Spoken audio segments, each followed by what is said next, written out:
It's 3 a.m. and you swear you just finally fell asleep. You hear your baby cry. You look over and surely you'll see your husband getting ready to get out of the bed to go get her. Wrong. There he is, knocked out snoring. How does he not hear her, I'm thinking. Ugh, I say loudly, and I make sure to over-exaggerate my movement so I can wake him up. Now he's awake, clearly upset that I woke him up. I go get our daughter. There is no guide to parenting. There's no book or conversation you can have to help you prepare. You basically learn as you go. When you become a parent, you have to work hand in hand with your partner. It can put a stress on your relationship first, as you learn to rely on each other.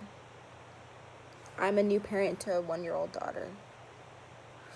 I believe that unwanted patterns of negative communication can be broken with a theory known as coordinated management of meaning. First, I will tell you about my case and then review the theory and concepts, and then apply these concepts before discussing the applications. The personal stories that I will be sharing will be of my own. They will be about my first year of parenting with my husband. Our daughter will be 2 in January, so these stories are new. According to the Journal of Marriage and Family, called The Relationship Between Communication Skills and Marital Satisfaction, which was in November 1997, from Brant Burleson from Purdue University. It states that research indicates that communication problems are a major source of interpersonal difficulties. For example, most marital and family problems stem from misunderstanding, from ineffective communication, which results in frustration and anger when expectations and desires are not fulfilled. In a journal called Short and Long-Term Health Consequences of Sleep Disruption, this journal is by Goran Medic in 2017.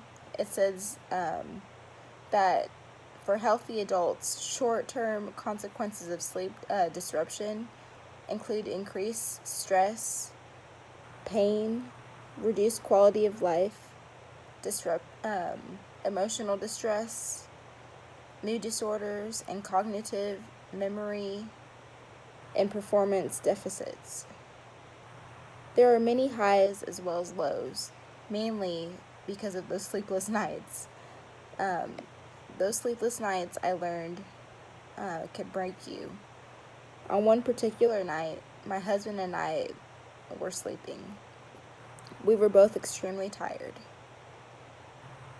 Our daughter had started to cry, and I remember we both laid in the bed hoping that the other would get up.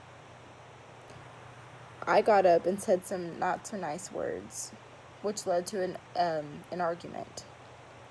I went to bed boiling mad that night.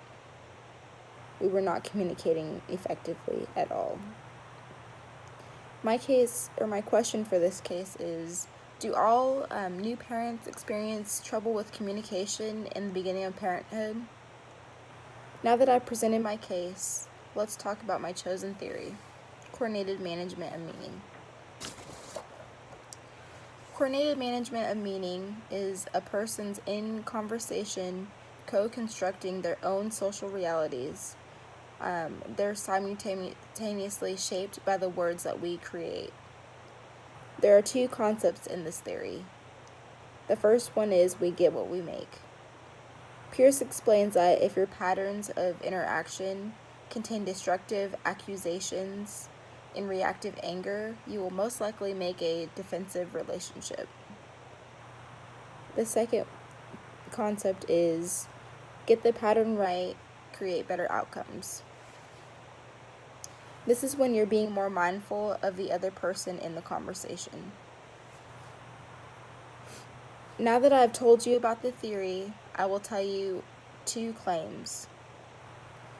The goal of this analysis is to make and apply the two claims to create a better communication pattern for my husband and I. I'm making the claim that when we don't use coordinated actions as parents, it can result to unwanted repetitive patterns.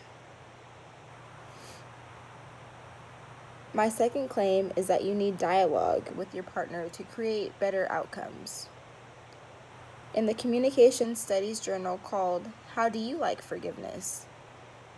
It says that according to Kelly's 1998 initial study of forgiveness communication, direct forgiveness clearly communicates forgiveness and often invites dialogue. Indirect forgiveness granting does just the opposite. It suggests forgiveness without discussion. I have told you about these claims, and now I have 3 positive communication practices. So there are 3 positive communication practices that can help with coordinated management of meaning. The first one is take ownership by the way I react. Listen without being defensive. Use more I statements and less you statements. With my husband, I've realized that I need to pay more attention to nonverbal cues. I've noticed that my husband a lot of times will show how he feels before he actually says it. This would actually prevent a lot of arguments from happening. In conclusion, unwanted repetitive patterns can be broken by using coordinated management of meaning. I realize that we shape our own reality.